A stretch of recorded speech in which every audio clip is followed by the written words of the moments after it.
2 Timothée 4, verset 3.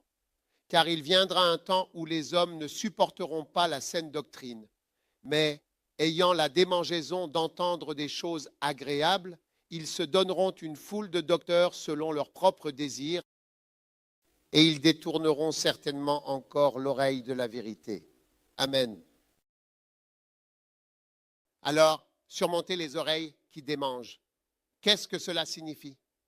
Ne laissez pas les gens dicter ce que vous prêchez. Parce que qu'est-ce qu'une oreille qui démange? Quand quelqu'un a une démangeaison, il dit « gratte-moi ici, ici ». Donc, il ne veut pas que tu grattes ailleurs. Alors, quand une personne a des oreilles qui démangent, elle veut ressentir une sensation particulière. C'est cela qu'elle veut obtenir. Ainsi, vous avez des assemblées qui recherchent des sensations particulières concernant la prospérité. L'argent, une belle vie et toutes ces choses-là, etc. Donc l'Église peut dicter, et dicte souvent, très souvent, la manière dont vous exercez le ministère. Et c'est pourquoi beaucoup de gens s'écartent du ministère. Parce qu'il n'est pas facile de gratter quelqu'un à un endroit différent de celui où il veut que tu le grattes.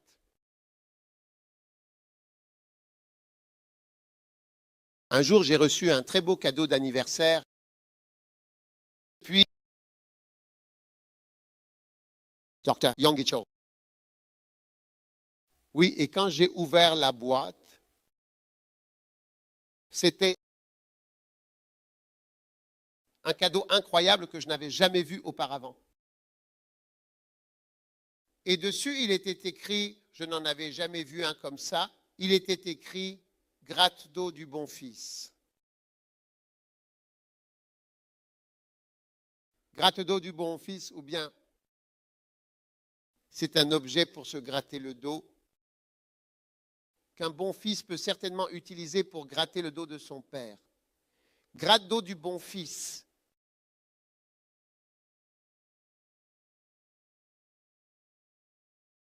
Alors je l'ai donné à ma fille pour qu'elle me gratte le dos. Oui, c'est un petit objet sympa, comme un machin. Et il y a un petit embout au bout. C'est vraiment facile de se gratter le dos. Un gratte-dos de bon fils pour gratter ton dos. Quand ma fille me gratte le dos et que je lui montre où gratter, elle ne peut pas gratter ailleurs. Je réagis, je dis non, pas là, ici. Là où ça me gratte. Et c'est comme ça avec la congrégation, quand tu viens prêcher, d'accord, aujourd'hui, on prêche sur le sacrifice. Non, non, non, non, non. Ici, celui-là, on veut autre chose. Et ils commencent à crier, oh non, celui-là, gratte ici. Alors les congrégations, quand les pasteurs voient de la congrégation, trop sous pression sur quoi dire de bonnes choses, prophétiser des choses agréables, prophétiser de bonnes nouvelles. Récemment, un prophète a prophétisé que le président allait mourir cette année. Et beaucoup de pasteurs ou beaucoup de gens ont réagi à cela en disant que c'était de la trahison ou que c'était une mauvaise prophétie, mais je ne suis pas d'accord avec ça. Ce n'est pas une mauvaise prophétie.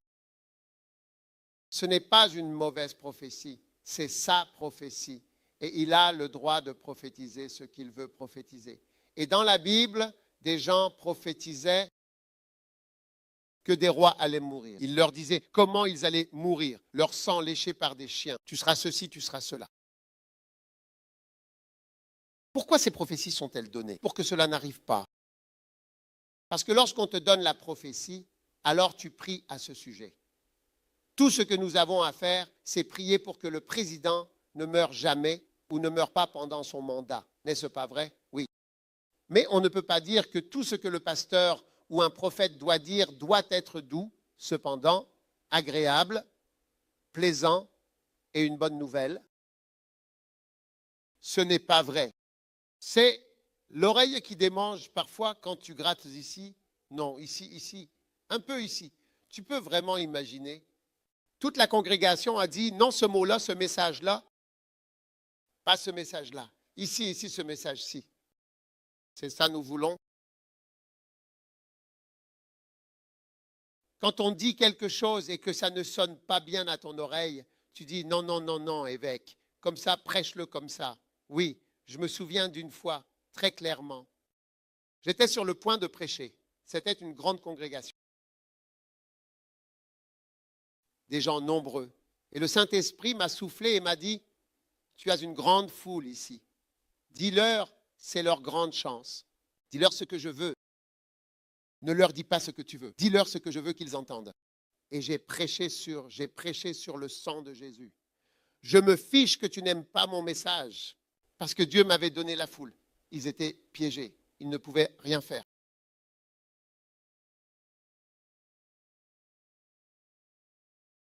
Et je voulais prêcher sur Jésus-Christ et comment il a versé son sang pour nous. Pourquoi? Et rien d'autre. Mais je sais ce que les gens aiment entendre sur certains sujets. Tu vois, même quand je pars en croisade, à chaque fois, l'une des raisons pour lesquelles j'ai lancé un produit que nous appelons le Carizo, c'est cela. J'ai constaté que la plupart des pasteurs ne savent pas comment prêcher sur le salut. Oui, ils ne peuvent pas, ne l'ont pas fait, ne le font pas, ne le feront pas. Où est-ce mon pourquoi?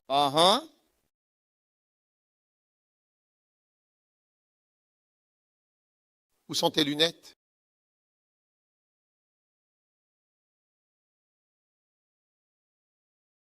Très bien.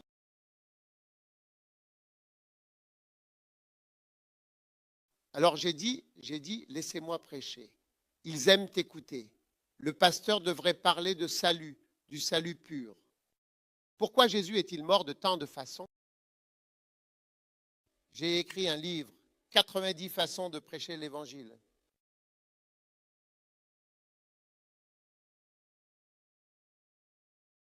Les gens ne veulent pas entendre de tels messages. Pourtant, c'est le fondement du christianisme. On met ça de côté. Et ils disent, gratte ici, gratte ici. Mais Danny Boy, amen, s'il te plaît, tu m'écoutes, s'il te plaît. Ouais. N'est-ce pas incroyable? N'est-ce pas fantastique? N'est-ce pas fantastique?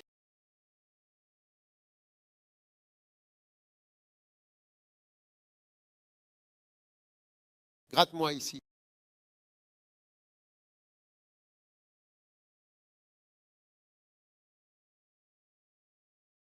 Pendant ce temps, toi, en tant que pasteur, tu sais, tu peux voir où il faut gratter. Cet endroit a des choses noires qu'on doit gratter. Et maintenant, je ne peux pas prêcher ça. Si tu peux préserver l'Évangile, tu seras un bon ancien.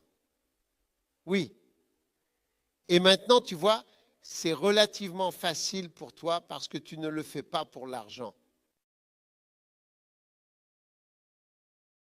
C'est comme si tu t'amusais vraiment presque. Mais un jour viendra où ce sera certainement ta profession. Ta vie en dépendra. Elle dépendra du revenu, de l'argent, de ceci, du fait que les gens restent ou partent. Quand ce moment arrive, c'est là que tu comprends cette histoire d'oreille qui démange. Tu vois que tu es sous pression d'aller dans cette direction. Parce que quand tu prêches sur l'argent, les gens donnent plus. Tu ne le sais peut-être pas, mais si tu essaies, quand on prêche sur la dîme, si la dîme était de 10% ou 20%, elle montait jusqu'à 90%. Tout le monde devenait fou à l'idée de payer la dîme. C'est incroyable. Et les revenus de l'Église montent en flèche comme ça. Alors, en tant que pasteur, tu commences à parler, oui, les fenêtres du ciel s'ouvrent maintenant. Ce soir est la nuit de l'ouverture des fenêtres. Je vois un ange avec un ouvre-fenêtre.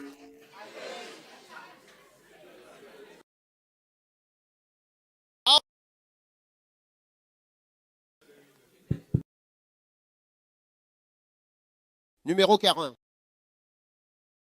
Apprends à prier doucement la nuit. La nuit.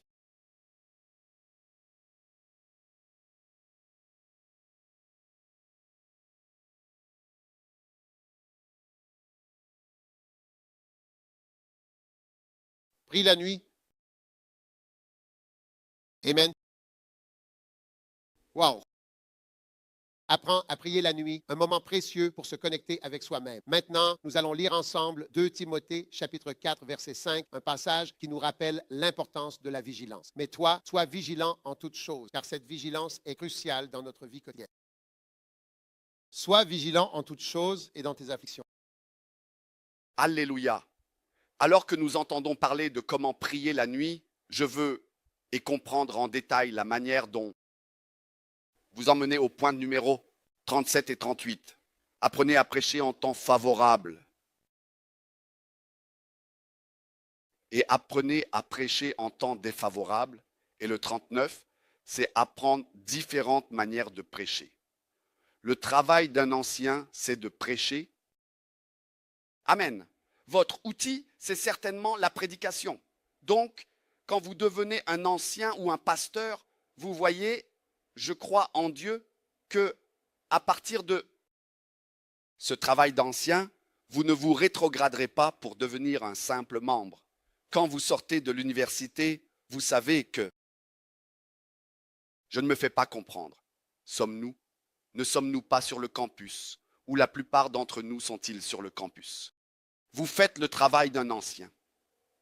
Je dis qu'avec les années, vous ne devez jamais devenir un simple membre, ou bien vous ne comprenez pas ce que je dis.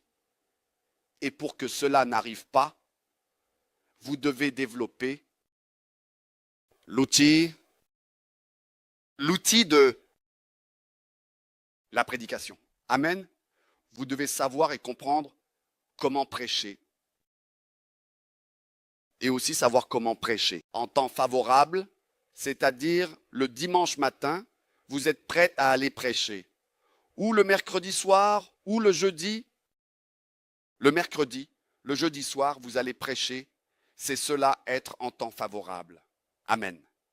Mais même en temps favorable, il est facile de ne pas être prêt. Oui, vous pouvez aller à l'église le dimanche et ne rien avoir à dire, parce que tout ce que vous avez fait, c'est mâcher un message pour ensuite le recracher. Mais l'une des clés qu'un ancien doit utiliser pour être un bon prédicateur, c'est la clé de la préparation constante, se préparer en permanence. Et comment se prépare-t-on en permanence? Vous voyez, avant de parler de préparation constante, vous devez savoir qu'en fait, en tant que pasteur ou ancien, vous allez vous retrouver à prêcher. Nous avons les dimanches. Vos prises de parole seront souvent informelles. Si je regarde ma vie et la prédication que je fais, comparé à l'informel, parfois même le dimanche, si je combine toute la prédication que je fais dans mes services et les discussions, je parle depuis le matin à partir de 6 heures jusqu'à environ minuit. Mes services formels représentent environ 30% de mes prises de parole. Parfois, entre les services, vous prêchez plus que pendant le service lui-même, parce que vous êtes toujours en train de parler à des individus, à des groupes, de parler à de nouveaux convertis, je veux dire, de conseiller les gens, de donner des conseils, et ainsi de suite. Est-ce que vous m'écoutez? Votre travail en tant qu'ancien ne consiste pas à parler uniquement le dimanche matin ou à prêcher uniquement le dimanche matin. C'est à ce moment-là que nous pouvons alors diriger tous nos membres d'église pour qu'ils écoutent de douces mélodies, parce que nous pouvons y trouver de meilleurs prédicateurs. Vous me suivez? Mais vous découvrirez que vous allez faire beaucoup de conversations informelles. Dans l'escalier, parler, un appel téléphonique, du conseil, des gens qui viennent vous voir. Vous serez, et la plupart de ces échanges ne sont pas préparés. La plupart de ces échanges ne sont pas préparés. Votre culte du dimanche matin, celui-là, vous le préparez. Vous avez vos notes, vous avez vos versets, vous avez peaufiné votre message, et ainsi de suite. Mais une grande partie de ce que vous allez faire, que ce soit prêcher, conseiller, parler ou nourrir, ne sera pas préparé. Vous voyez, c'est pour cela que même à la faculté de médecine, toutes les choses que vous faites en salle, vous voyez un patient, vous examinez le cas, vous le présentez et ainsi de suite. La plupart du temps, quand vous entrez dans le monde réel, les cas que vous voyez ne sont généralement pas ceux de la salle. Ils peuvent ressembler à ceux de la salle. Mais il y a un petit, vous savez, un érythème dans le dos, en plus de la masse. Ou bien il y a de la fièvre en plus de la masse. Ou la personne qui avait de l'hypertension et du diabète a aussi une maladie auto-immune. Ce que je veux dire, c'est que dans la vraie vie, les cas ne sont pas simples et bien définis, du genre, vous allez étudier 20 cas aujourd'hui, vous en verrez 5. Ce n'est pas comme ça. Donc, pour être un bon prédicateur, vous devez vous préparer en permanence. Wow! Oh maman est slow. Poussez le cri le plus fort. Wow.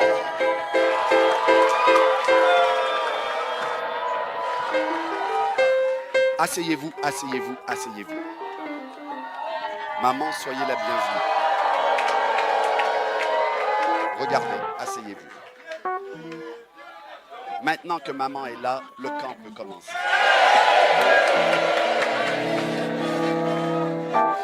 Je veux qu'on applaudisse et qu'on invite à nouveau notre papa pour continuer à partager avec nous.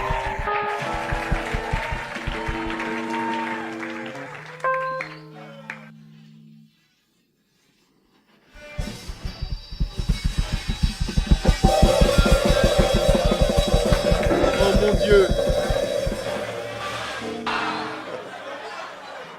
Oh mon Dieu, où sont précisément les stars? Vous voulez qu'ils chantent une chanson? Vite, allez, qu'est-ce qui se passe?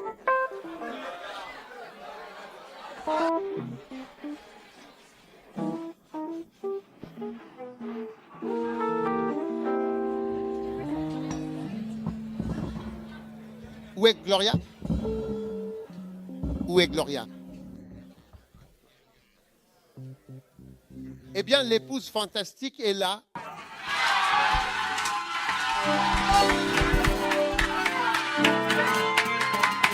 Seigneur, tu dois bien te comporter. Tu rends la salle brûlante.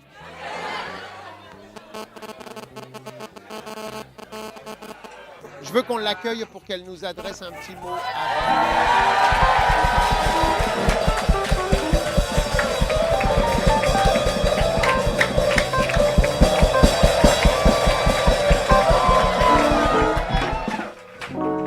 Asseyez-vous.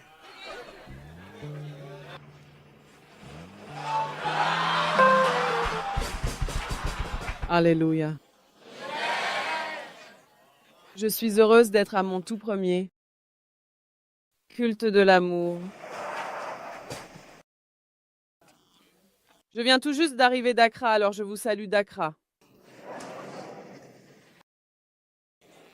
Je vais devoir vous quitter bientôt car je suis ici pour des funérailles.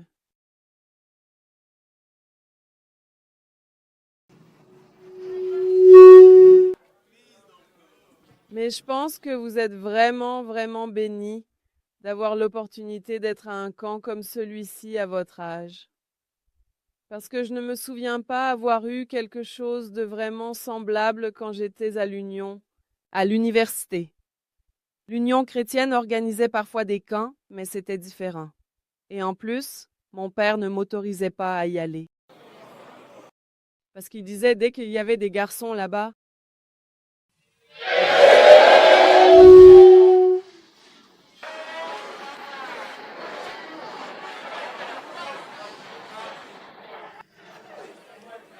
il y a eu des moments où je me faufilais un peu, mais je n'ai jamais eu la chance de participer à un camp résidentiel, d'y rester et simplement d'être sous la parole de Dieu. Alors je suis jalouse de vous. La Bible dit qu'il est bon d'être zélé pour une bonne chose. Parfois, j'étais zélée pour d'autres choses, mais je suis ravie de voir le magnifique travail accompli.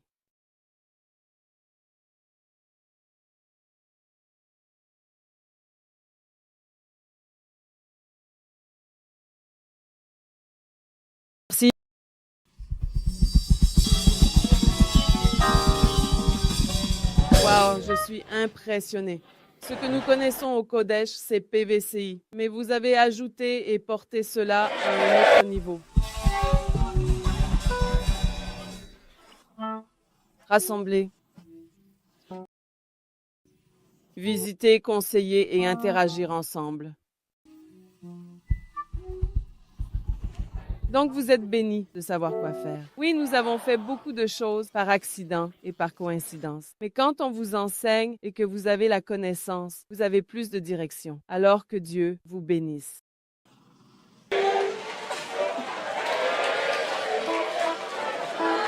Et servez Dieu dans votre jeunesse, votre vigueur est forte. Amen. Eh bien, je suis vraiment très époustouflée. Je me souviens aussi de la première chanson, How Deep is the Ocean, d'une manière très pieuse. Et pas dans un environnement très pieux parce que j'ai été la première, par la grâce de Dieu, de mes frères et sœurs à naître de nouveau, et ils sont tous plus âgés que moi. J'étais très souvent habituée à la musique. Donc quand ils chantaient, j'entendais aussi la version païenne. Après un moment, elle a un peu disparu. Et hier, Joy FM passait une chanson. How deep is your love? Tu vois? Oui. Et je me souviens que, à un moment, une voix grave disait How deep is your love? C'est très excitant. Et oui, je suis littéralement époustouflée. Et je pense que vous êtes très talentueux et que vous êtes vraiment des étoiles.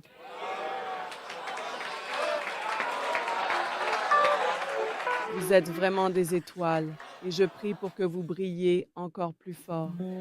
Quand vous amenez beaucoup de gens à la justice, vous brillez comme des étoiles. Que Dieu vous bénisse et soit avec vous jusqu'à ce qu'on se revoie. Et prenez bien soin de mon mari.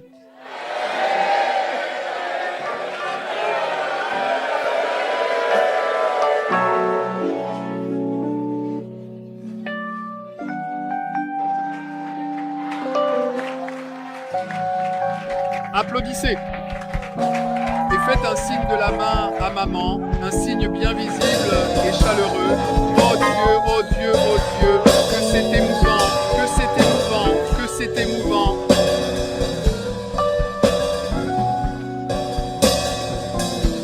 Bien, vous pouvez vous asseoir.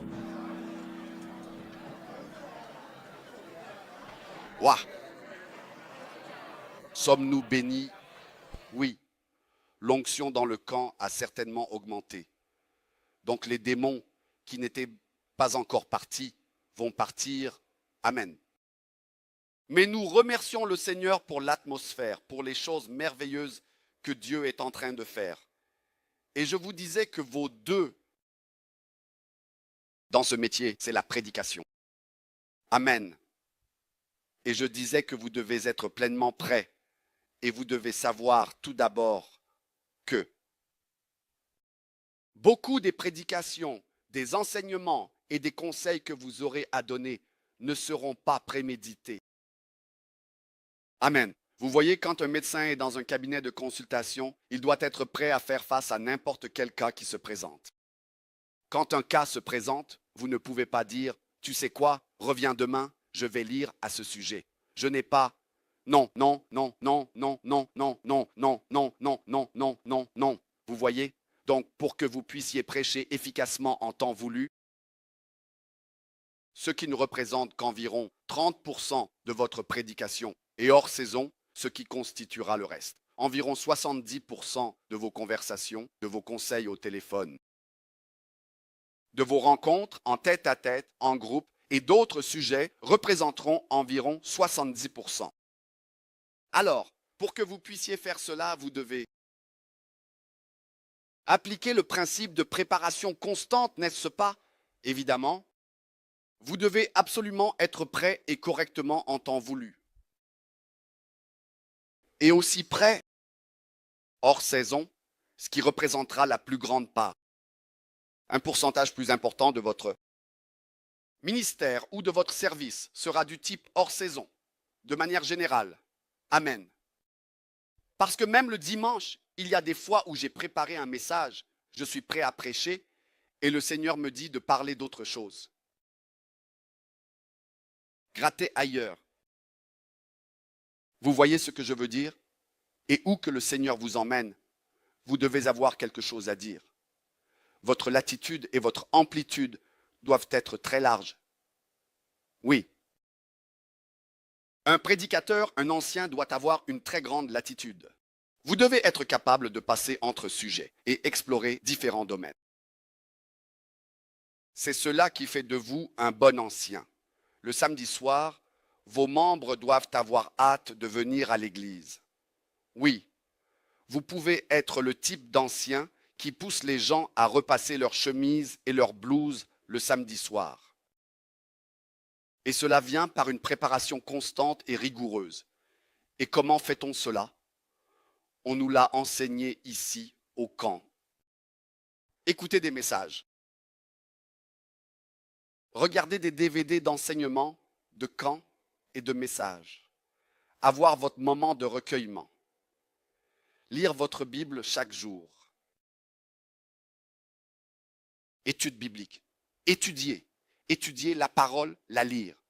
Vous voyez, vous devez être un vase d'or. Vous voyez ce que je veux dire?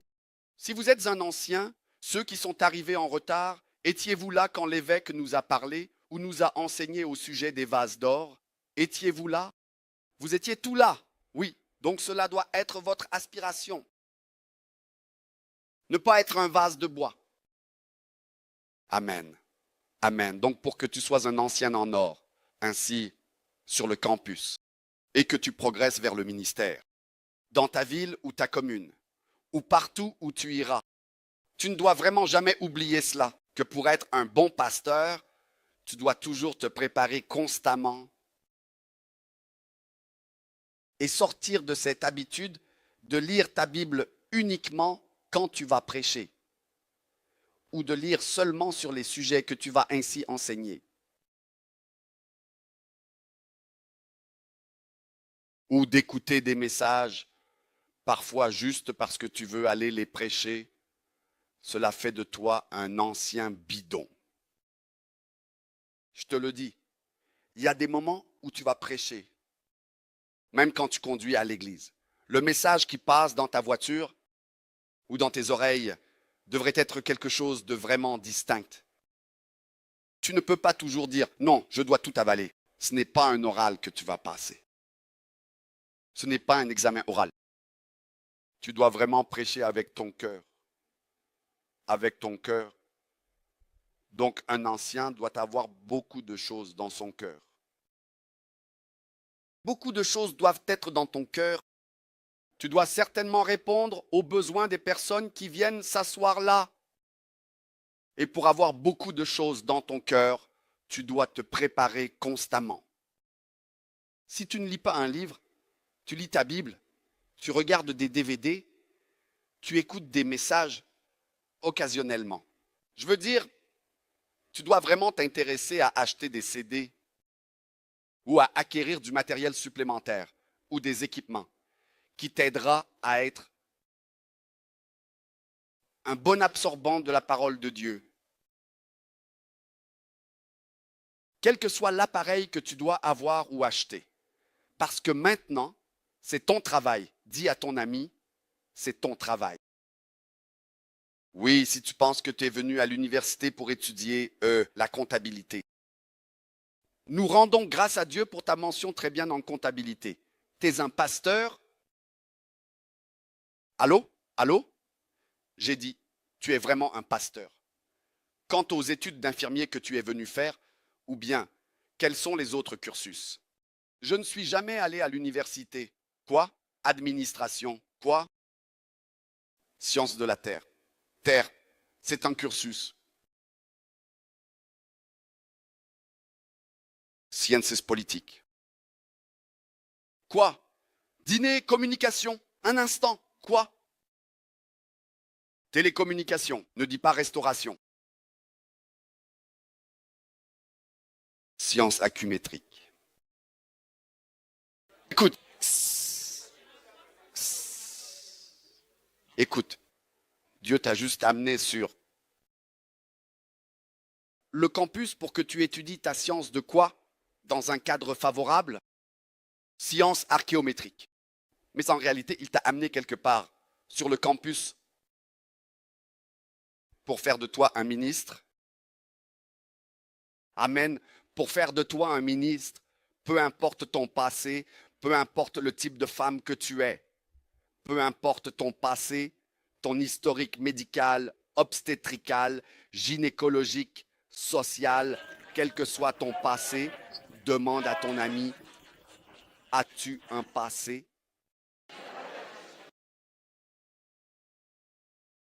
Écoute, bien sûr, ce n'est vraiment pas ce que Dieu regarde, vraiment. Il regarde ce à quoi il t'a appelé. Alors, développe-toi, s'il te plaît. Vois-toi en train de prêcher pour le reste de ta vie. Vois-toi en train de diriger une église. Que tu sois un homme, un garçon, une fille ou une femme.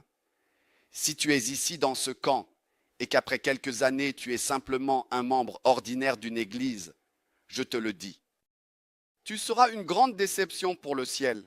Oh oui. Oui. Il y a une raison Dieu t'a mise ici. Et donc ce que je veux que tu retiennes maintenant, c'est en fait vraiment le style de vie de préparation constante, constamment. Amen. Se préparer constamment. Parce que ton outil, c'est la prédication. Ce que tu vas utiliser, ce n'est pas le chant. Amen. Ce n'est pas jouer de la batterie. Tu dois connaître la parole. C'est pourquoi l'exercice que nous avons fait, où je cite des versets, etc., doit faire partie de ta vie. La parole de Dieu doit être, tu vois, crois en Dieu que tu seras le meilleur. Amen. Crois en Dieu que tu seras vraiment le meilleur.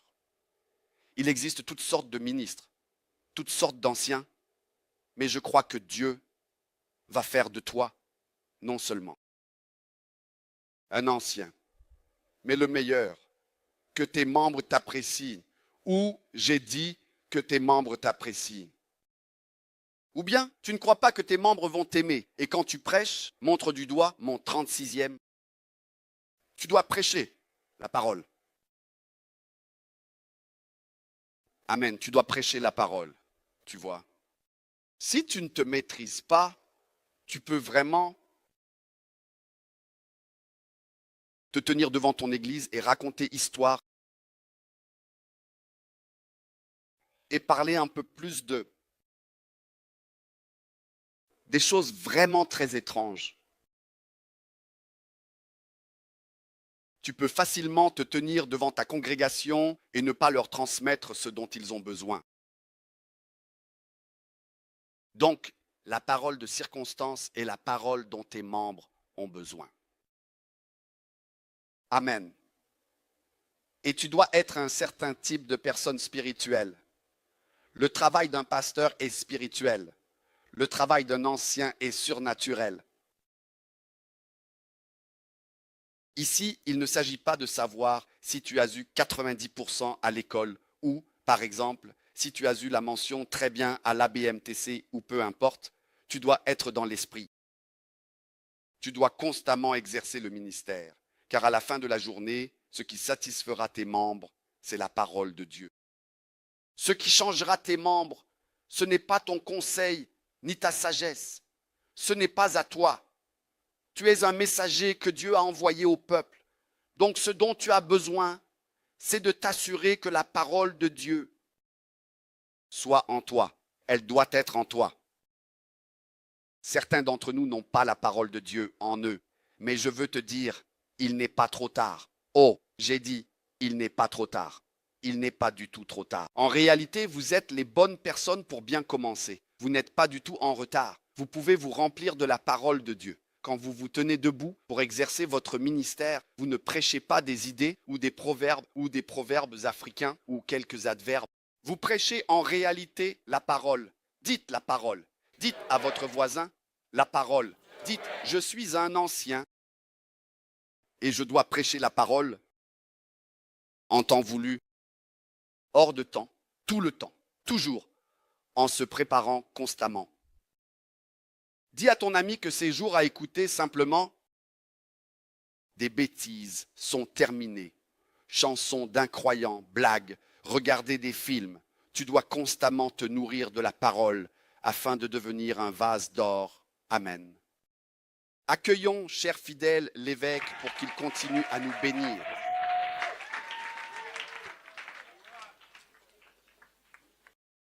Gloire soit rendue à Dieu. Vous faites un excellent travail. Asseyez-vous. Numéro, où en sommes-nous?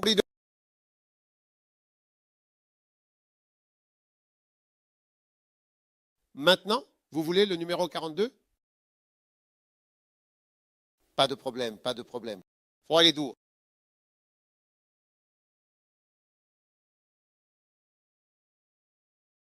Apprends à prier la nuit. 2 Timothée 4, 5. Mais toi, sois sobre en toutes choses, supporte les souffrances, fais l'œuvre d'un évangéliste, remplis bien ton ministère. Donc, sois sobre en toutes choses. Maintenant, à travers toute la Bible, remarque le mot veille. Et tu entends en fait l'instruction veiller et prier.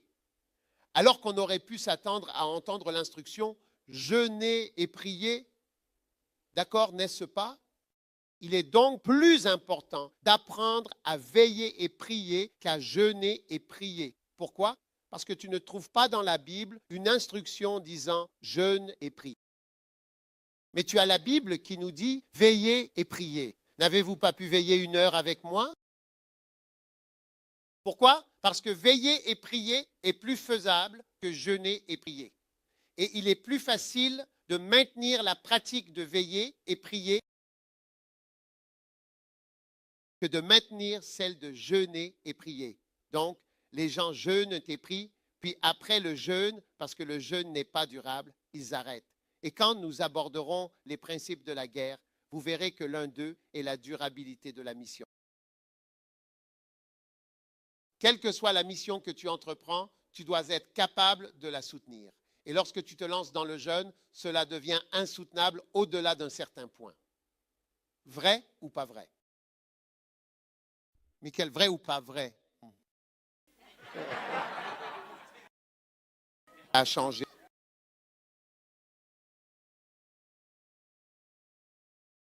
Donc, tout chrétien doit apprendre. Il y a actuellement 3 types de veille. La première, c'est la veille du soir. La deuxième, c'est le matin.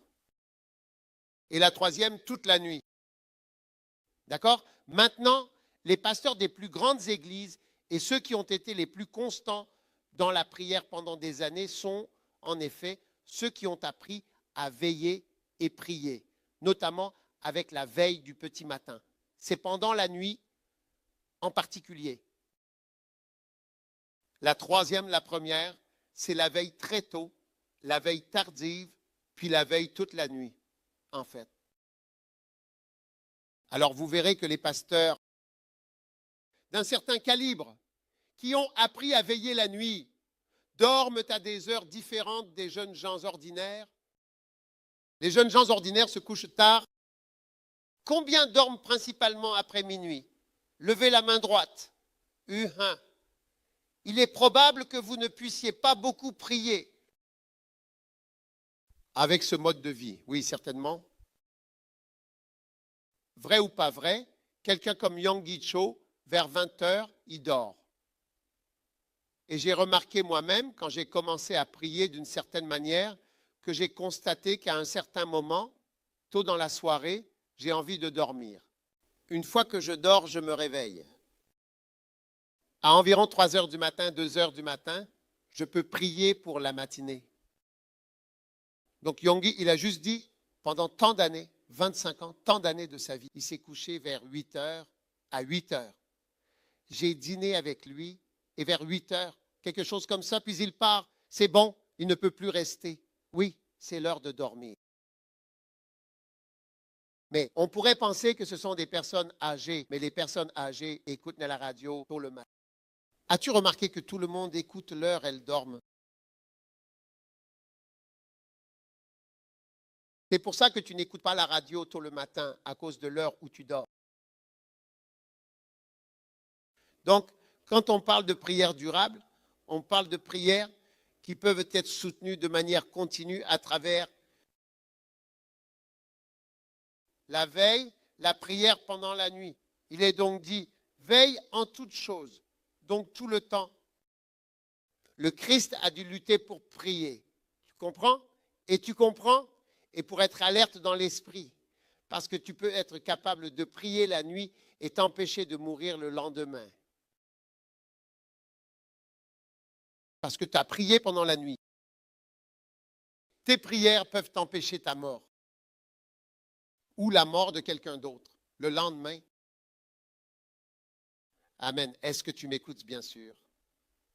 Alléluia. Alors dis à quelqu'un, je vais vraiment veiller en toutes choses. Wow! N'est-ce pas incroyable? N'est-ce pas vraiment fantastique? Numéro 42. Fais l'œuvre d'un évangéliste, n'est-ce pas?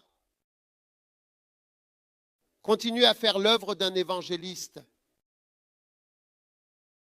Fais l'œuvre d'un évangéliste. Maintenant, cela signifie évangéliser. Tu vois, quand tu deviens pasteur, tu penses souvent, en tant que pasteur, que l'évangélisation n'est pas la volonté de Dieu pour un pasteur ou que ce n'est pas ton domaine. Mais un bon pasteur et un bon ancien sont évangéliques. Ils organisent des carnavals, des croisades, des programmes, des petits déjeuners, du porte-à-porte, du face-à-face et des événements festifs. De l'âme à l'âme, du cœur au cœur, simplement de l'évangélisation. C'est cela le travail d'un pasteur. Pourquoi? Parce que Jésus a dit que le bon berger laisse les 99 brebis pour chercher la brebis perdue. Une brebis perdue, c'est ainsi une âme perdue, une pièce perdue. Alléluia. Quelque chose qui est perdu. Dans ce passage, Jésus a parlé de 3 choses qui étaient perdues. La pièce perdue, la brebis perdue et le fils perdu, le fils prodigue. Le père a dit ceci, mon fils était perdu et il est retrouvé. Il revient à la maison et c'est cela le cœur du père. Cela ne changera jamais. Peu importe combien de cathédrales de prospérité nous construisons et peu importe combien de fois nous prêchons sur ce que nous voulons prêcher. Le but principal du christianisme sera toujours cependant celui-là. Dieu a tant aimé le monde qu'il a donné son Fils unique pour venir dans ce monde et mourir sur la croix, afin que quiconque croit en lui ne périsse pas, mais ait la vie éternelle. Donc, peu importe le ministère que vous avez, l'évangélisation consiste à faire l'œuvre d'un évangéliste. Et donc, les pasteurs d'aujourd'hui doivent savoir, et les anciens doivent savoir comment faire l'œuvre d'un évangéliste. Vous voyez, quand je suis devenu le pasteur du premier niveau, je vous ai emmené de carnaval en carnaval, puis en croisade, etc. Pourquoi je fais l'œuvre d'un évangéliste? Même si je suis pasteur et je fais cette œuvre d'évangéliste. En tant que pasteur de l'église First Love, le pasteur de l'église First Love fait de l'évangélisation. Le fait que je fasse l'œuvre d'un évangéliste ne signifie pas que je suis un évangéliste. Je fais simplement ce travail. Chaque ministre devrait faire l'œuvre d'un évangéliste. Kenneth Hagin, même s'il était prophète, parlait toujours de l'enfer le premier jour de son séminaire biblique d'hiver. Oui, il parlait toujours de l'enfer et de quelque chose, évangéliste. Donc, si vous écoutez un jour son séminaire biblique d'hiver, vous pouvez écouter le premier jour et vous le verrez prêcher la première nuit. Quand il dit que les gens ne sont pas encore venus, alors il parle de l'enfer et il commence à parler de toutes ces choses. Il a beaucoup de versets bibliques et tellement de choses à dire sur l'enfer. Vous m'écoutez? Amen. Alors, vous devez faire le travail d'un évangéliste. Pouvez-vous évangéliser? Pouvez-vous gagner des âmes? Combien peuvent prêcher d'une manière telle que le Christ? Combien sont déjà allés à un carnaval où on dit « je prêche ». Et bien que vous étiez déjà sauvés, vous vouliez redonner votre vie à Christ, levez la main, cela signifie que vous faites un fort travail d'évangélisation. Oui, au début, quand je suis allé à Action, l'archevêque prêchait Et un jour, j'ai accompagné des personnes. Elles ont donné leur vie à Christ, même déjà chrétiennes. Elles ont redonné leur vie à Christ. Après, je suis allé le voir et je lui ai dit, monsieur, certaines personnes ont redonné leur vie à Christ. Pourquoi? Est-ce vraiment le salut? Je lui ai demandé. Est-ce vraiment le salut? Je me souviens lui avoir posé la question. Il était juste un jeune pasteur venu du Nigeria. Il était venu. Est-ce le salut? Et il a dit quelque chose. Vous savez, je pense que quand l'onction est forte, ils sont poussés à venir. Oui. Et j'ai remarqué plus tard dans la vie que les gens veulent donner leur vie à Christ. Parfois, ils donnent même leur vie à Christ. Et chaque pasteur, tu dois être fort quand tu commences à parler du salut. Non, rien ne devrait pouvoir se tenir devant toi. Oui, tu dois parler d'une manière telle que les gens auront peur. Ouais, et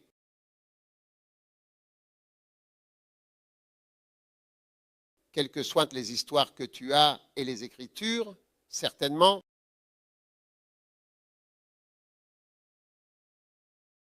waouh, peux-tu le faire? Et tu dois le faire avec ton cœur. Tu dois croire en l'enfer. Chaque personne doit croire en l'enfer. Tu dois croire que l'enfer est réel. Pense toujours à l'enfer, au paradis et à l'enfer. C'est la vraie mort. Tu dois penser davantage à la mort qu'à la vie. Tu dois te préparer à la mort plus que tu ne te prépares à la vie. Oui, prépare-toi à la mort plus qu'à la vie. Et pense à l'enfer et au paradis. Mais réfléchis bien davantage à l'enfer, afin de pouvoir l'éviter. Qu'en penses-tu? C'est incroyable, non? Peux-tu faire cela? Dois-je inviter quelques personnes à nous donner un message de salut? Je devrais simplement choisir 2 d'entre vous, les anciens, n'est-ce pas, pour venir nous prêcher le salut? Qui vais-je choisir?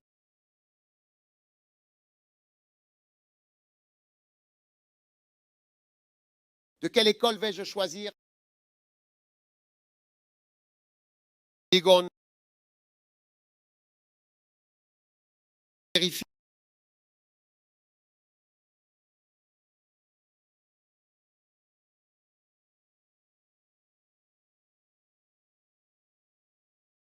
Alléluia. Donc le travail d'un évangéliste et le travail du pasteur. Amen. L'industrialisation consiste fondamentalement, en essence, intentionnellement, à créer essentiellement les choses dont tu as besoin. Tu comprends? C'est ça l'industrialisation. C'est différent de l'agriculture. Amen. Alors, tout le monde doit gagner des âmes intentionnellement. Vous voyez, pendant que nous sommes ici, l'Allemagne fabrique des voitures. Aujourd'hui, ils ont fabriqué plusieurs voitures. Et le Ghana n'a fabriqué aucune voiture. Nous n'avons fabriqué ni brouette, ni allumette, rien. Nous en avons importé de chez eux aujourd'hui. Et nous en importerons encore plus demain. Et ils deviennent plus riches. Alors je ne vais vraiment pas attendre que quelqu'un m'envoie une âme. En tant que pasteur, je vais sortir et évangéliser, amen, et parler intentionnellement et avec conviction et avec amour aux gens de Dieu. Je ne vais pas les laisser venir à l'église par osmose. Je vais évangéliser. Et je vais y aller avec la bonne nouvelle et je vais persévérer avec la bonne nouvelle. Est-ce que vous m'écoutez? Oui. Combien sont d'accord pour dire que beaucoup de pasteurs ne sont plus évangéliques? Que disons-nous? Que faisons-nous maintenant? Abigail, que faisons-nous?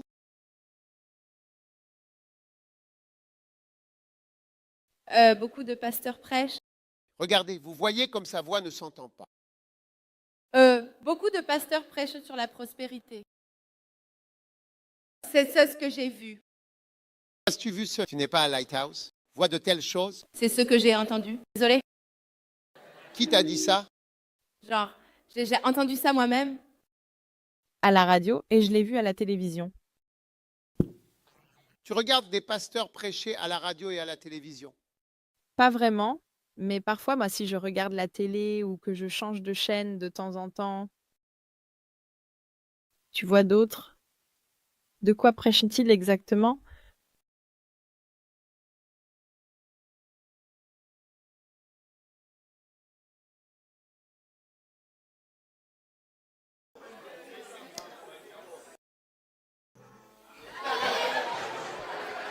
Et maintenant, en fait, je regarde, Je ne sais pas vraiment.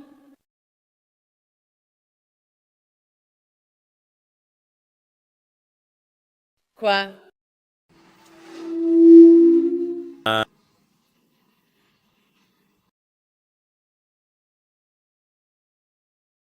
Dire.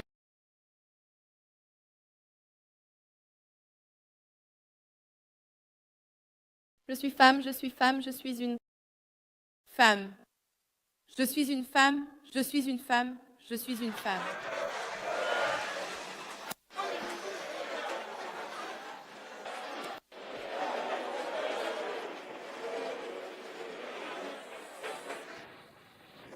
Laisse-la peut-être partager un peu plus ce qu'elle veut nous dire. As-tu donc, encore une fois,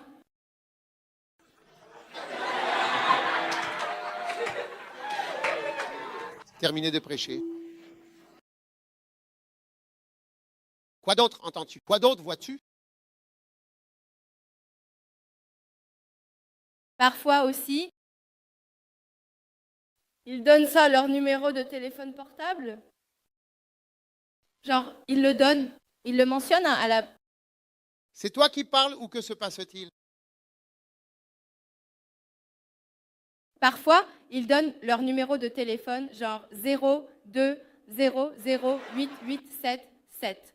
Oh, de CC, venant de CCI, genre, qu'est-ce qui revient de CC? Et je veux dire un panel où Jim et Yamisha étaient Jima, donc ce genre de vraiment, en fait, choses. Ah, Euh,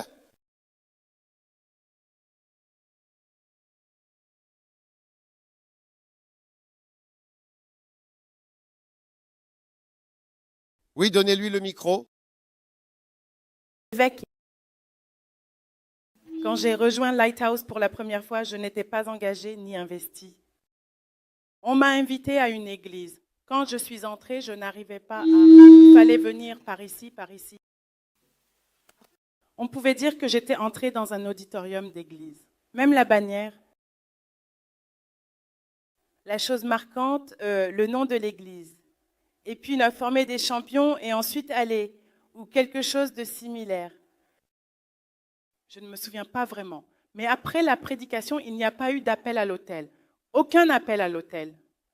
Personne n'est allé devant pour donner sa vie à Christ. Personne. Et j'ai entendu dire que la plupart des églises à Akron ne font pas appel à l'autel.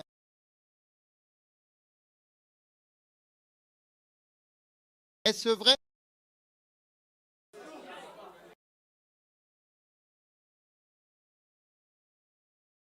Hein? Quelqu'un qui sait devrait nous le dire. Oui.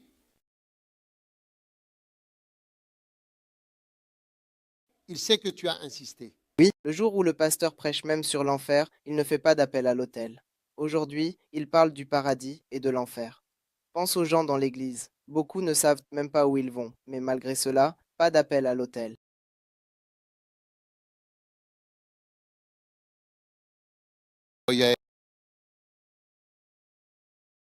D'accord, bien sûr, Anna, merci. Vraiment, Anna, alléluia. Merci, évêque. Même sur le campus, toutes les églises, les programmes qu'elles organisent utilisent leur micro. Allez. Oui, même sur le campus, les programmes que les églises organisent ne sont pas encore axés sur le gain d'âme. Quand on faisait le carnaval avec Ligon Hallelujah, mon chef me disait que le président de Ligon Hallelujah lui disait qu'on devrait inviter de grandes personnalités pour venir prêcher. Mais ils ne comprennent pas notre priorité. Notre priorité, ce sont les âmes. Mais ils organisent bien des programmes pour la louange, des programmes pour l'adoration, des programmes pour le leadership, des programmes pour la réussite, pour tellement d'autres choses, sauf pour les âmes. Ouais.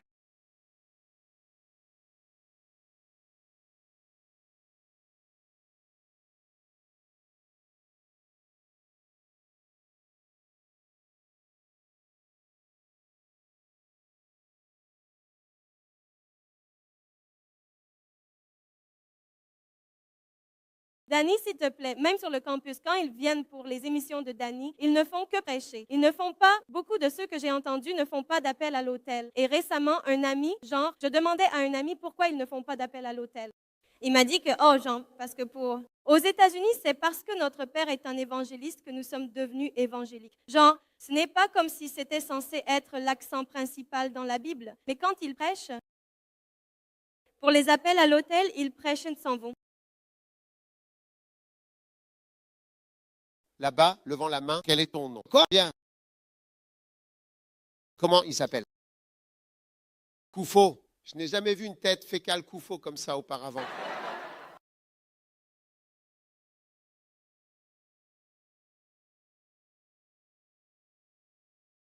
Oui, merci, pasteur.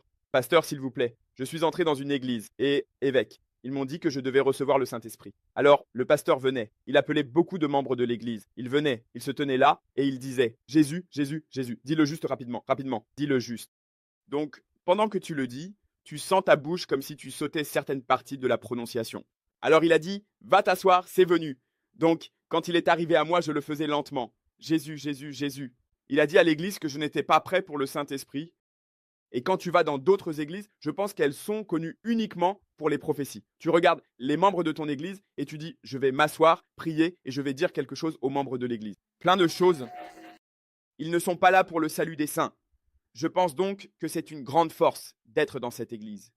Je suis en fait membre de Deeper Life, mais quand je suis arrivé sur le campus, j'ai, changé pour devenir membre de Lighthouse. Parce que le Chief Order et d'autres personnes sont juste, toujours en train de me chouchouter et de m'appeler. Genre, vraiment, genre, c'est puissant, c'est puissant.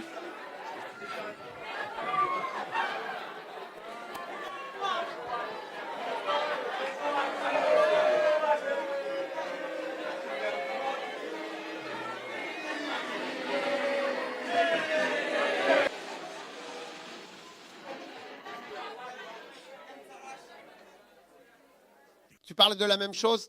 Ouais, qu'est-ce que tu racontes? Quand, chaque fois que je parle avec mes amis chrétiens d'autres églises, je veux dire, quand tu leur dis qu'il faut prêcher le salut, prêcher pour les âmes et d'autres choses, tu te rends compte qu'ils pensent que beaucoup de gens sont déjà sauvés, que beaucoup de gens sont sauvés, qu'il n'y a pas de... L'Évangile est allé partout dans le monde.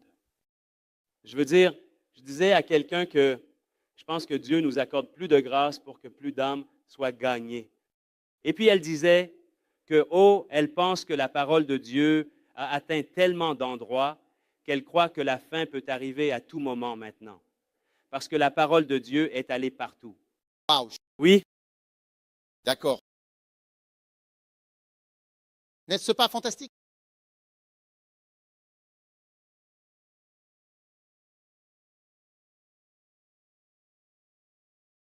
Très bien. Alors, fais le travail d'un évangéliste. C'est certainement un message privé. Instruction que je te donne. Et tu peux comprendre pourquoi. Parce qu'après un certain temps, si tu n'y prends pas garde, tu ne feras plus le travail d'un évangéliste.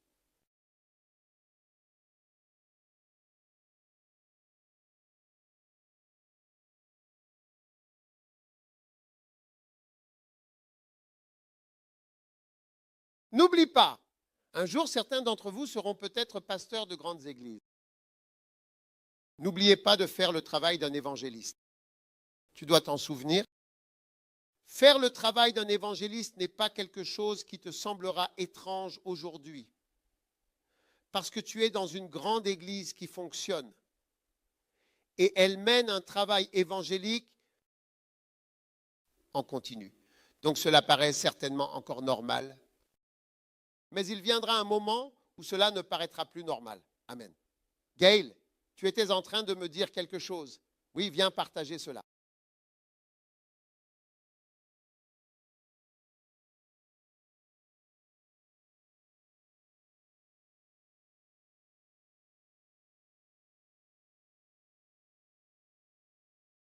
comment vas-tu? Il y avait quelqu'un à l'église de Comasen, à l'église, et il a dit qu'il allait rejoindre une autre église.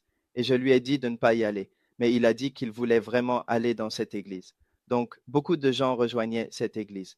Beaucoup de gens.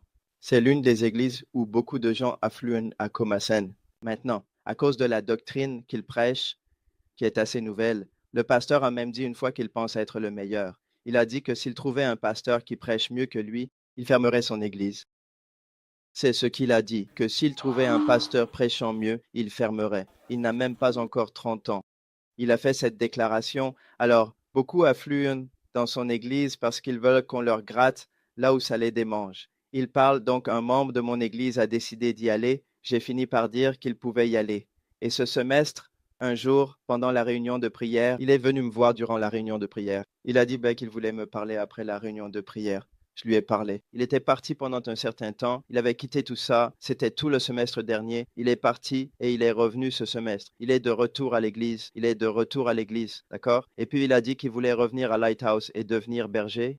Et j'ai dit, c'est puissant. Et je lui ai demandé pourquoi. Et il a dit qu'un jour il assistait à un culte dans cette église. L'église où tout se passe. Et cette église est une église libre. Je veux dire, il croit en l'action de l'esprit, disait-il. Dieu peut utiliser n'importe qui. Donc un membre de l'Église peut se lever et prophétiser. Même pendant que le pasteur prêche, tout le monde s'arrête pour écouter. Un jour, pendant un service comme celui-là, un membre s'est levé et a commencé à prophétiser. Et la prophétie disait que Dieu s'apprête à juger toutes les églises du Ghana, mais qu'il n'y a qu'une seule église qui va réussir ce jugement. Lighthouse Chapel International. Parce que nous n'avons pas oublié les fondements, nous n'avons pas oublié l'évangélisation et nous n'avons pas oublié de prêcher l'Évangile. Alors le membre de l'Église a simplement dit, « Alors pourquoi suis-je dans une Église qui ne va même pas réussir l'examen ?» Et il est revenu nous rejoindre. Il veut devenir berger maintenant. Il veut devenir berger. En fait, il est berger maintenant. Waouh, c'est une prophétie effrayante. Waouh.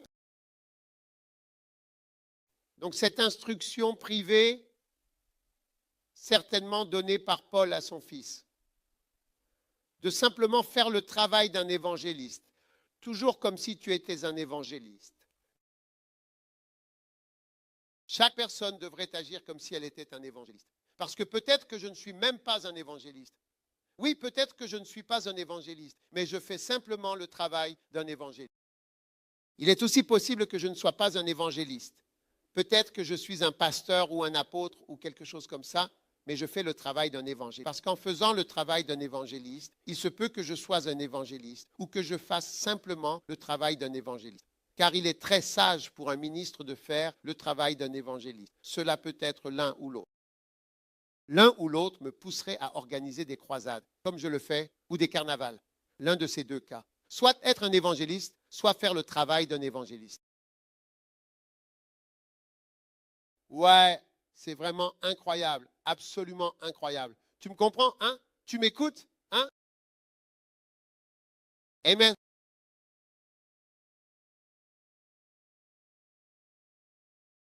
Très dangereux. Très, très dangereux. Mais tu vois, maintenant, ça semble bien. L'argent, ta vie, ton argent de poche ne dépendent pas de l'Église. Quand tu le fais, tu peux vraiment maintenant être sous pression et tu te rends compte que tu penses à changer de voie. C'est pourquoi il est bon de commencer dans le ministère, non pas à plein temps, mais en tant que laïc, comme tu le fais en tant qu'étudiant, et grandir jusqu'au point où tu ne fais plus le ministère pour l'argent. Je n'ai jamais su comment obtenir de l'argent grâce au ministère. Je ne prenais même pas les offrandes. On faisait des cultes sans offrande. On faisait ça, l'essentiel, faire ce qui est important. Était médecin, je n'avais besoin d'aucune offrande. C'est quand nous avons eu besoin d'un bâtiment pour l'église. J'ai vu que nous n'avions pas d'argent. Nous devions prendre des offrandes et recevoir les dîmes. Nous n'avions pas d'argent, mais j'ai mûri. C'est pourquoi je ne supporte pas que des instrumentistes jouent pour de l'argent, chantent pour de l'argent. Qu'on leur donne de l'argent pour venir à l'église, de l'argent pour aller en visite, de l'argent pour rejoindre la chorale, de l'argent pour venir chanter. S'il vous plaît, ne venez pas Ne venez pas. Pas ici. Allez ailleurs, là où on paie. S'il vous plaît. Amen. Fais le travail d'un évangéliste. Persévère. Les gens doivent te regarder et dire, es-tu un évangéliste ou un pasteur? Eh bien, moi, je suis pasteur, mais je fais le travail d'un évangéliste. Mon père m'a conseillé de faire le travail d'un évangéliste. Toujours, amen. Levez-vous tous un instant.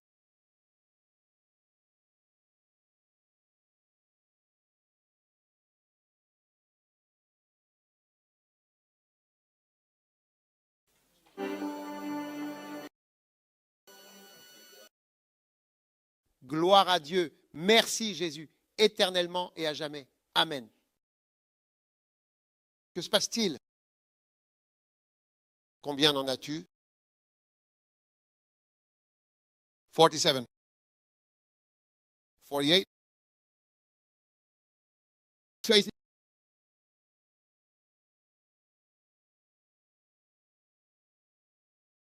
Sois fidèle quand tu es abandonné de tous. Lors de ma première défense, 2 Timothée 4,16. Sois fidèle quand tu es abandonné de tous. Lors de ma première défense, personne ne s'est tenu à mes côtés, mais tous m'ont abandonné. Je prie Dieu que cela ne leur soit pas imputé. Amen. Soyez fidèles. Tous les hommes m'abandonnent, je resterai fidèle. Tu te souviens de ce que je te disais à propos des groupes?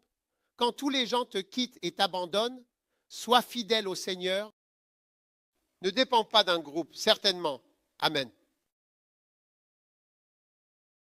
40-40. Quel 9 exactement? Peut-être que cela pourrait être. Connaissez les noms de nombreuses personnes?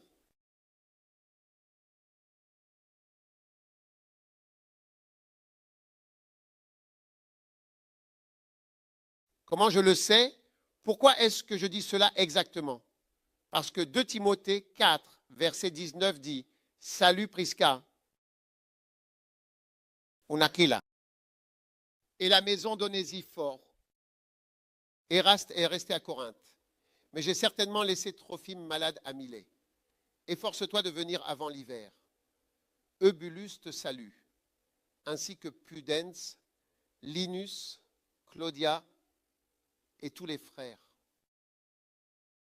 Paul connaissait les noms de beaucoup de personnes. Ce n'était pas une instruction, mais c'est quelque chose que l'on comprend en étant avec lui. Il connaissait les noms de beaucoup de gens. Alors il faut s'en souvenir. Combien d'entre vous l'ont remarqué? J'essaie toujours de me souvenir des noms. Vous avez remarqué? Oui, parce que tout le monde veut être reconnu. Les gens ne veulent pas être un simple numéro. Cette fille là-bas. Non, les gens veulent être connus. Je sais que tu connais mon nom. N'est-ce pas agréable d'être reconnu? Oui, et donc les gens veulent aussi que tu les connaisses. Vida, qu'en penses-tu? C'est puissant, n'est-ce pas? Tu es contente que je te connaisse, n'est-ce pas? N'est-ce pas excitant? N'est-ce pas merveilleux?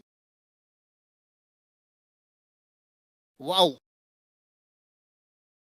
Il faut connaître les noms. Combien de vous connaissent beaucoup de noms? Tu connais les noms de beaucoup de personnes dans ton église? Tu connais le nom de tout le monde? Bien. Ne me demande pas comment on se souvient des noms. Il faut juste continuer à essayer de se souvenir. Et une fois que tu atteins un certain point, tu commences à te rappeler. Mais tu dois connaître les noms de beaucoup de gens. D'accord? Tu comprends de quoi je parle? Oui. Si tu veux réussir dans le ministère, tu dois connaître les noms de beaucoup de personnes. Quel est le travail d'un pasteur? Nourrir avec soin, rassembler ensemble, porter et guider attentivement, accorder harmonieusement, visiter fréquemment, conseiller judicieusement et interagir efficacement. Waouh! Combien en as-tu? 14.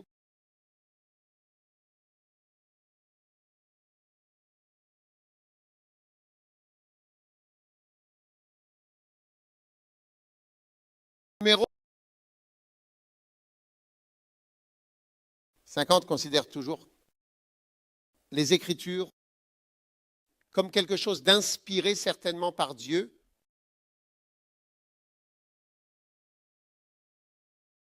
considère toujours les Écritures comme quelque chose d'inspiré par Dieu.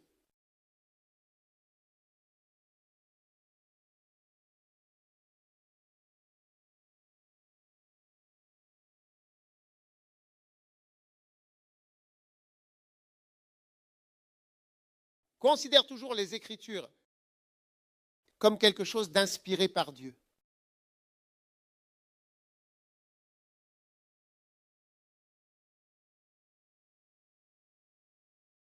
Amen.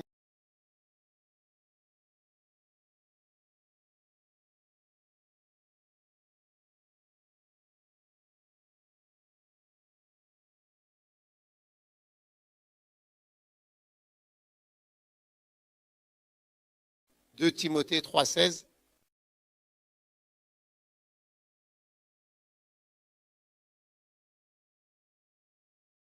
Toute écriture est inspirée de Dieu. Toute écriture. Waouh!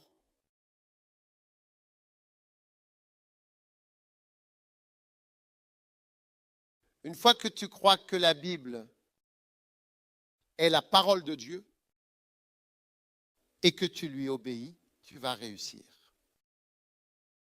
Quand Dieu dit pardonne, tu crois que c'est Dieu qui l'a dit?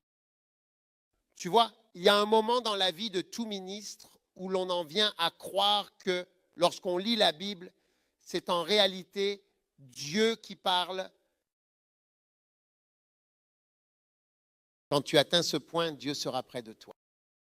C'est ce point-là que Billy Graham a atteint à un moment de sa vie et de son ministère. Il est venu à la conclusion que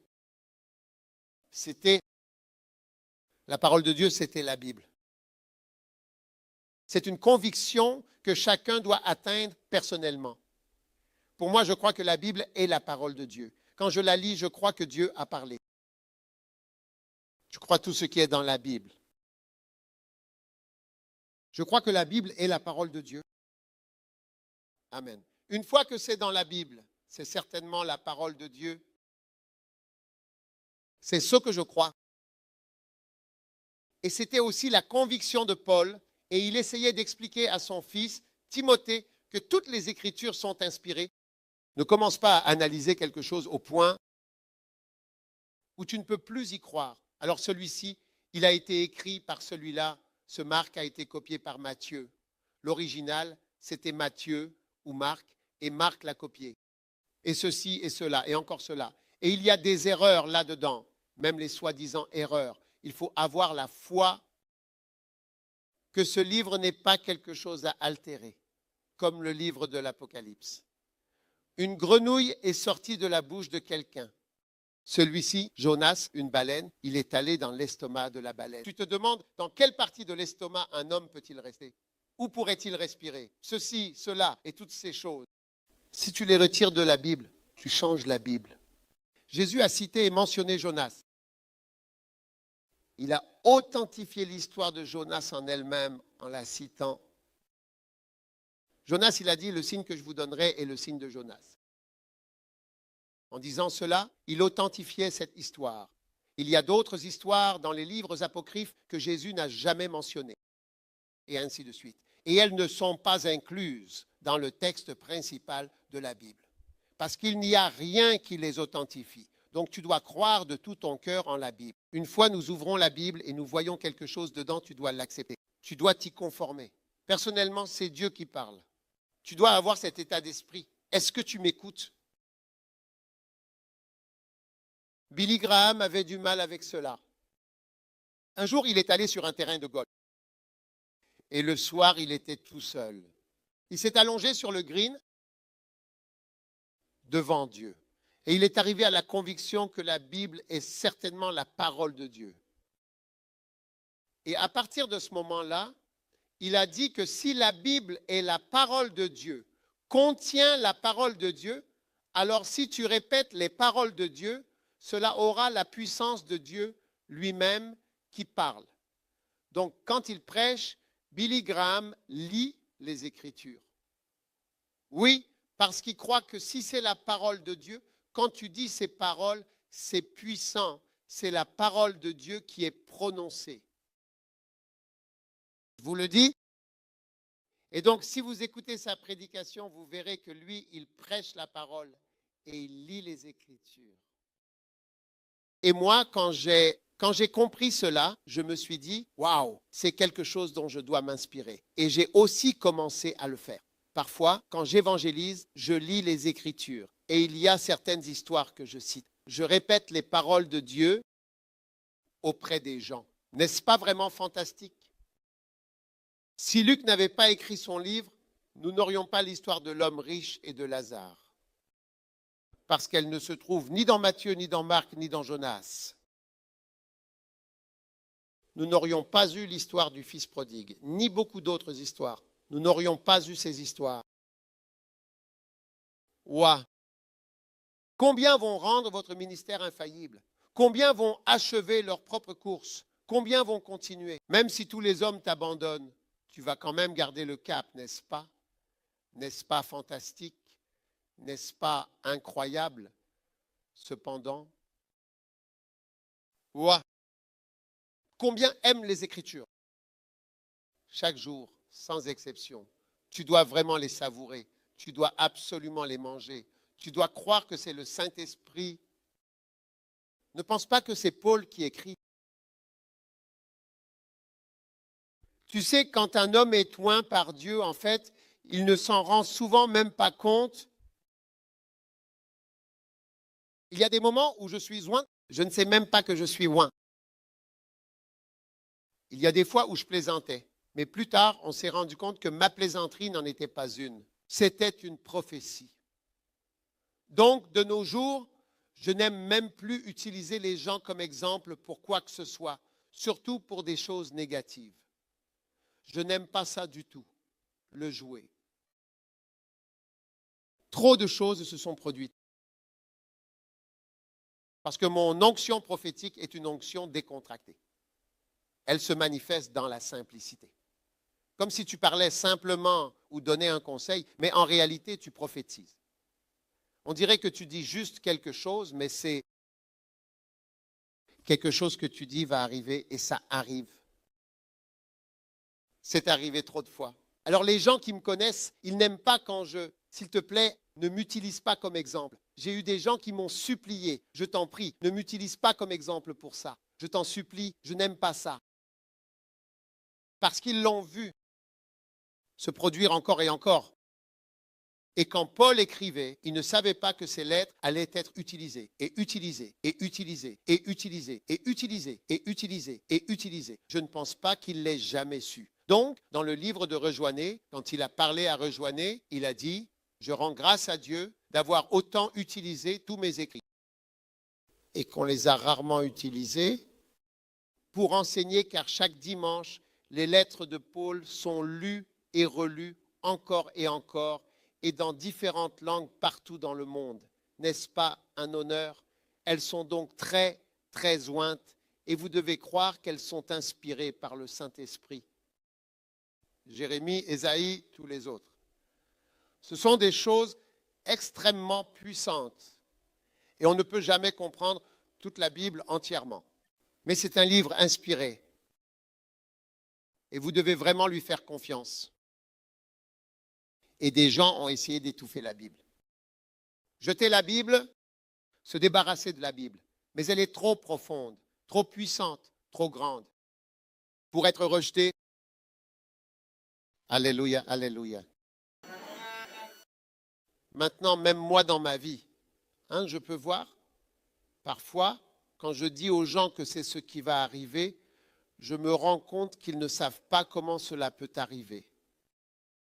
Mais d'après ma petite expérience, je sais que c'est ce qui va arriver. Et je me sens inquiet. Quand je lis la Bible et que je vois que dans la Bible, elle nous dit que cela arrivera. Tu seras mort et tes œuvres te suivront. Et tous ceux qui n'ont pas servi le Seigneur le regretteront. Alors je m'inquiète. Je me dis, waouh, c'est réel. Cela va arriver concrètement. Alors puisses-tu honorer le Seigneur? Et puisses-tu servir le Seigneur? Combien de conseils as-tu reçus, paternel? Comment qu'ai-je appelé celui-ci? Le début de cela, 50 quoi?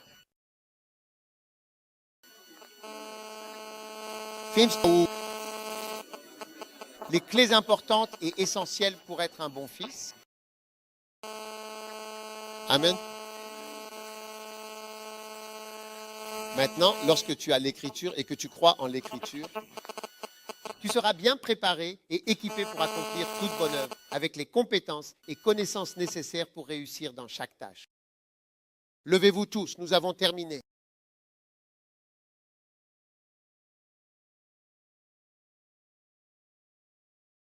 Waouh!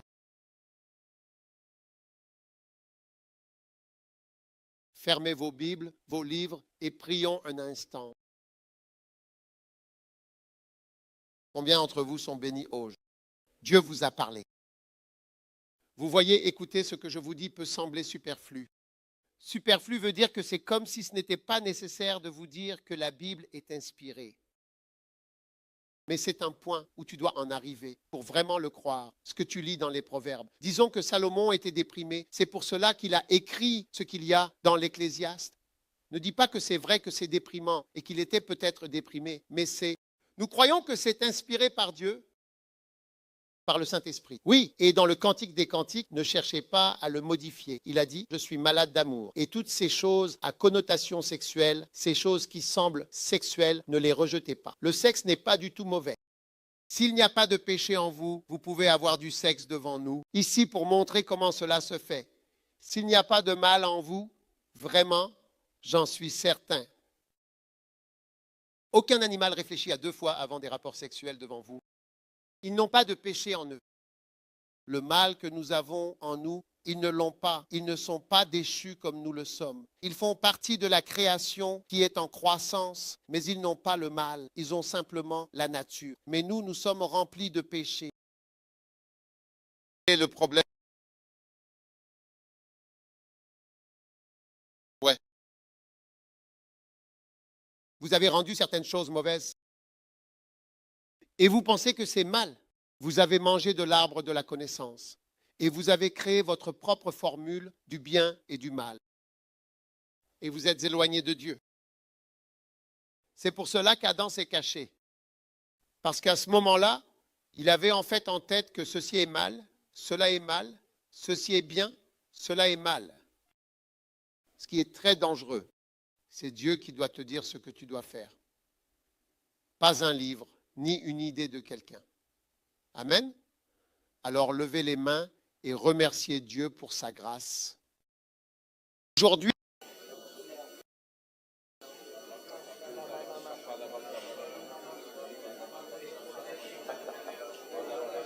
nous t'aimons, Seigneur. Nous te remercions sincèrement au nom tout-puissant de Jésus. Nous prions avec foi et espérance. Amen.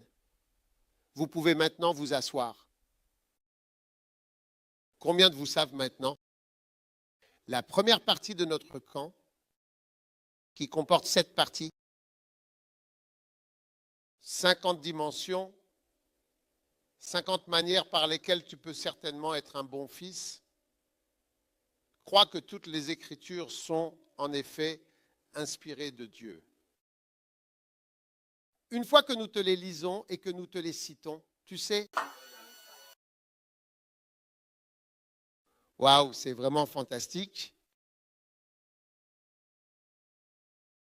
C'est une lettre de Dieu lui-même, une missive divine, un message sacré. Quand Lénine, le grand révolutionnaire, est mort. Lénine, tu sais, Lénine, Staline. Quand Lénine est mort, ils ont voulu choisir un successeur. Puis, à la grande surprise de tous, sa femme est venue avec une lettre personnelle de Lénine, son testament, et il avait écrit « Ne faites pas de Staline comme le dirigeant. Il est vraiment trop violent et vraiment trop méchant. Vraiment. » Et le pasteur communiste aurait dû écouter, mais ils ne l'ont pas fait. Et ils ont nommé Staline. Et Staline est venu et a tué 2 fois plus de personnes que Hitler n'en a tué.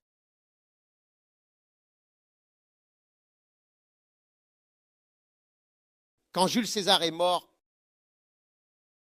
quand Jules César a été tragiquement tué en plein jour, ses assistants Marc-Antoine, je crois, pensait que ce serait lui qui prendrait la relève.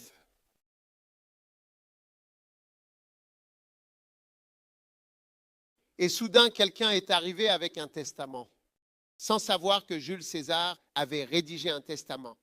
Lorsqu'ils l'ont ouvert, il disait qu'il léguait tout son argent et son nom, César, à un neveu. Il n'avait pas d'enfant, à un très cher neveu quelque part sur une île lointaine. Et ce garçon s'appelait Auguste. Son vrai nom était Octavien, en fait. Oui, en effet. Amen. Soudainement, cela a changé le cours de toute l'histoire. Donc, ce que j'essaie de vous dire, c'est qu'il arrive un moment où vous voyez la lettre qui a été écrite, inspirée, et que vous réalisez qu'elle vient de cet endroit. Cela changera tout dans votre vie. C'est comme un testament.